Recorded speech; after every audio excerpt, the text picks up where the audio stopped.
दुखी बहू और समझदार परिवार। एक गांव में मीरा नाम की एक नवविवाहिता बहू रहती थी। वह बहुत दयालु और संस्कारी थी। वह अपने ससुराल के हर सदस्य की सेवा करने का पूरा प्रयास करती थी। लेकिन उसकी सास सुनीता बहुत सख्त स्वभाव की थीं और हमेशा अपने तरीके से काम करवाना चाहती थीं। मीरा दिन रात मेहनत करती, फिर भी उसकी मेहनत को कोई खास महत्व नहीं दिया जाता।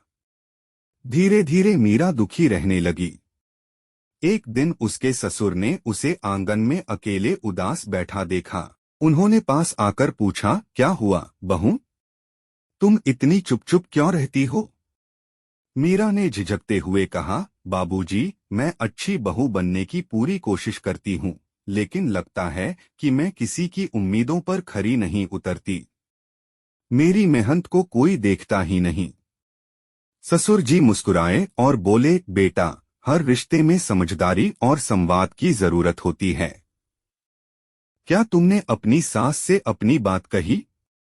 मीरा ने हिम्मत जुटाई और अपनी सास से दिल की बात साझा की। उसने बताया कि वह कैसे सभी को खुश रखने की कोशिश करती है, लेकिन उसकी कोशिशें अनदेखी रह जाती हैं। सुनीता यह सुनकर हैरान हुई और उन्होंने पहली बार मीरा की बात ध्यान से सुनी। सुनीता को एहसास हुआ कि उन्होंने कभी मीरा की मेहनत की सराहना नहीं की। उसी दिन से उन्होंने मीरा के काम को पहचानना शुरू किया। परिवार ने भी जिम्मेदारियां साझा करनी शुरू कर दी।